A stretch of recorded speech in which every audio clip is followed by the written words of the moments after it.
The Forgotten Wars are a series of military campaigns led by the Dark Angels chapter to track down and kill multiple fallen angels. Sometimes referred to as the Fallen, this band consists of the renegade Space Marines that betrayed the Primarch Lionel Johnson and split off from the original Dark Angels Legion right after the Horus Heresy.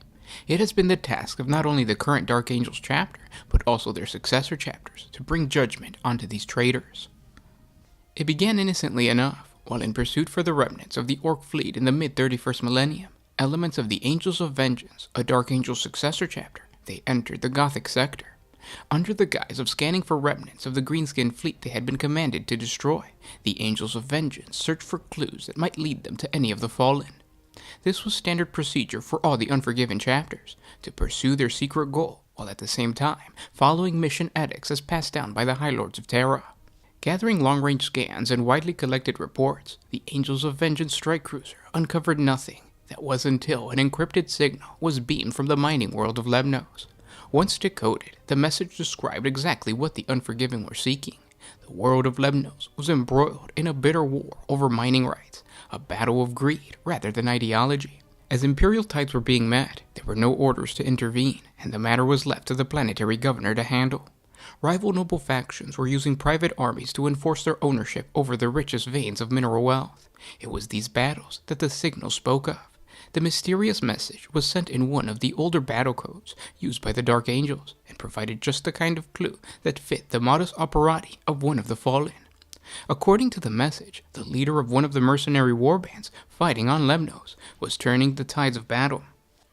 According to the message, the leader of one of the mercenary warbands fighting on Lemnos was turning the tide of battle almost single-handedly. He also fought in what seemed to be old mark of power armor. The Angels of Vengeance chapter librarian detected multiple readings of Fallen. The original target, a towering man known as the Mauler, had raised these alarms with superhuman feats of strength in battle. When subjected to remote psychic probes by the Angels of Vengeance librarian, the telltale signs of someone bearing the Dark Angel's gene seed appeared. Terminators from the Angels of Vengeance First Company were sent in to apprehend him. There were, however, other readings picked up within the vicinity. One of these signals flickered, a phenomena associated with warp storms, although none were reported at that time. This was the first recorded encounter with the unique signal that would later be associated with Cypher. Whether he had been there first, or brought in another Fallen, or was working with Mauler from the beginning, is completely unknown. The strike team was successful in capturing the Mauler, although in doing so, they sustained high casualties. Luckily for the Angels of Vengeance, the Rock was in an adjoining sector. It was not long before the Mauler was secured in their deep dungeons. Persuaded by the harsh methods of the interrogator chaplains and the relentless mind probes of the librarians, the Mauler eventually revealed that he had been known by another name, an older name. He was Brother Citrix, a Dark Angel returned to the fold. Before finally recanting and being relieved of the burden of life, Citrix revealed more. He named a dozen of the Fallen that he had seen in the sector. Elements of the Angels of Vengeance, the Dark Angels, and the Lion Sables followed these trails. Each stop along this new journey, from planetfall to the boardings of derelict space hulks floating in the midst of deep space, led the Unforgiven towards still further clues. At each point, new revelations were ascertained. As each new scrap of information was reported back to the Rock, a larger, more sinister plot was slowly revealed. Originally, the Unforgiven had begun their mission seeking only to apprehend individuals. What was revealed was a corruption spread through 6 star systems of the Gothic sector. Running through the collusions and internal planetary plots was a coherent and sinister thread that bore many of the hallmarks of the elaborate plots by the Alpha Legion, although that group of traitors had at that time erroneously been declared destroyed by the Inquisition. Weaving through the clues and crisscrossing trails of evidence scattered across the Gothic sector was the individual with whom the Dark Angel librarians had a fast-growing obsession with, the one they called Cypher. Acting upon the information extracted from the recently captured Fallen known as Brother Citrix, the Dark Angels and Angels of Vengeance accomplished much, deploying strike teams ranging in size from a few squads to a full company or more. This allowed them to continue their secret missions while still fulfilling all obligations assigned to them by the High Lords of Terra. However, the chase for Cypher stretched from standard years into solar decades, until it came to a grinding halt when the trail led to the densely populated world of Briga. It had been determined that the commander of the world's planetary defense force, Grand Captain Tylus, was probably one of the Unforgiven's fallen brethren. He had certainly been in recent contact with Cypher, as if he had been forewarned that he was being hunted. The Grand Captain was wary. He remained within the planet's most formidable fortress system, an entire army acting as his personal bodyguard. With his forces spread thin across the Gothic sector, Person, the Supreme Grand Master of the Dark Angels, gathered all of the Unforgiven within range. The Angels of Redemption and the Lion Sables answered the summons. Well-timed drop-out assaults, swiftly deployed troops and bunker-busting dreadnoughts, land strikes with land speeder formations kept the foes in check, and eliminated any key bunker-mounted gun turrets. With precision timing and deadly accuracy, the Unforgiven made headway through the outermost defenses, working their way inward. They were poised for the second phase of the operation, a final attack on the central keep, where Grand Captain Tylus was hidden. Then the unexpected happened. A new target of opportunity appeared on the battlefield. It was Cypher.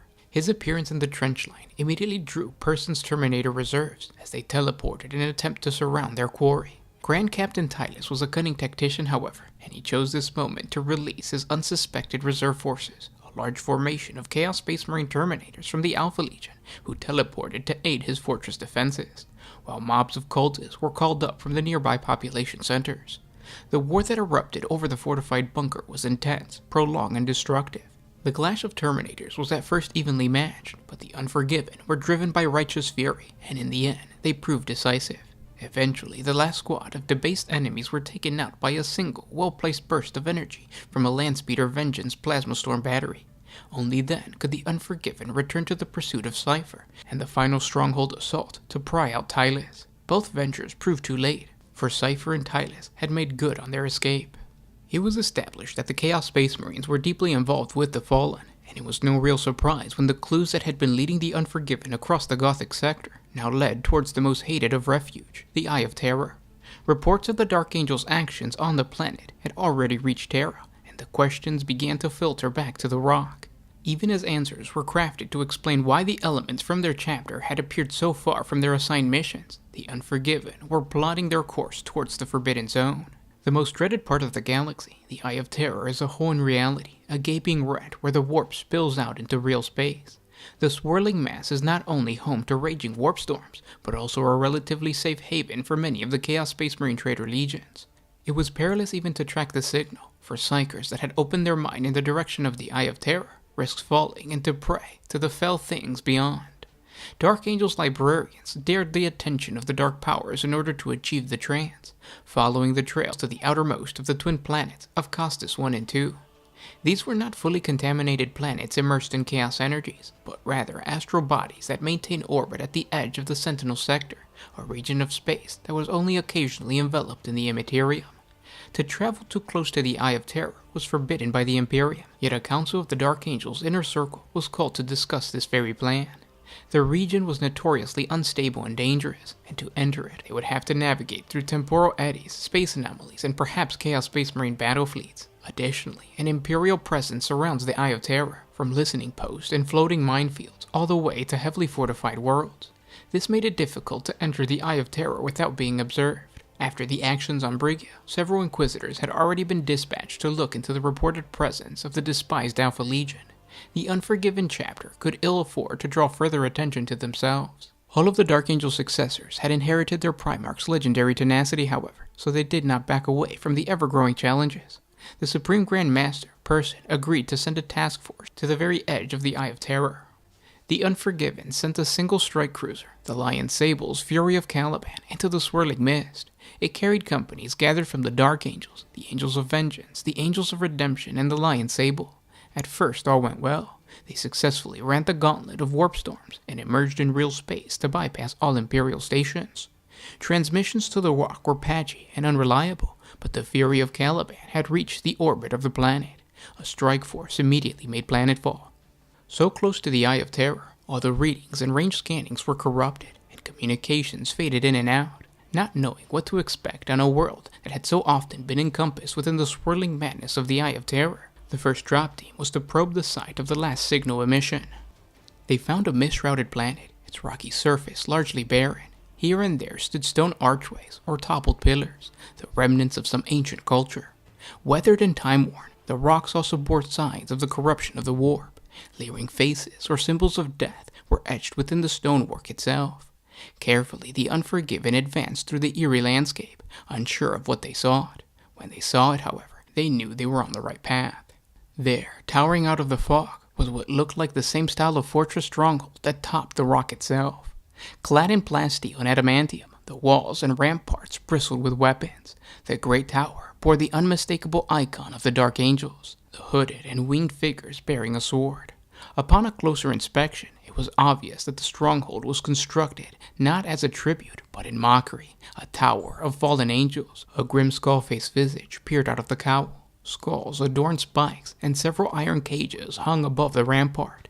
A few of these bore skeletal remains inside mangled Dark Angels' power armor. Reinforcements were requested, for here was found the Den of the Fallen, if there was ever such a thing. Yet the Dark Angels were cautious, for it was only a matter of time before the ebb and flow of the warp once more wholly consumed both planets. When it was reported that the distinct signal of Cipher was on the planet, Supreme Grandmaster Person gave both the orders to attack and the command that sent second warships.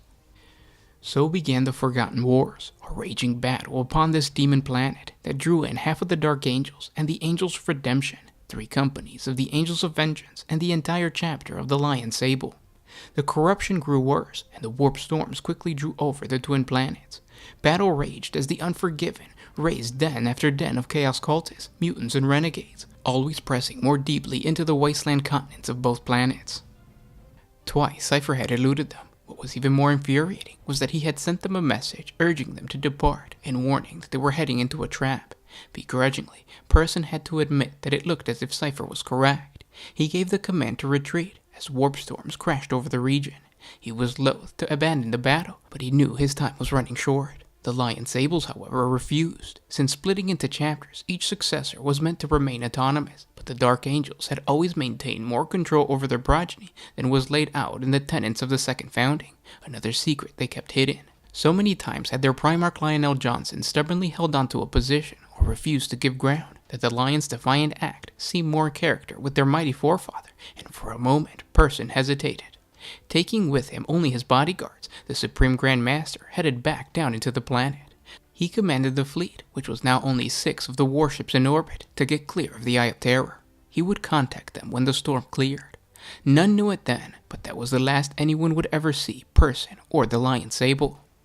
The storm became so violent, yet it provided one advantage. The Unforgiven fleet was able to escape from the Eye of Terror and pass the Cadian Gate, unobserved in the chaotic murk. They alone survived to bring word of these events back to the Rock. They were dismayed to find that although they had been gone for a few standard years, as measured inside the warp storm, in reality over 1,000 Terran years had passed in real space.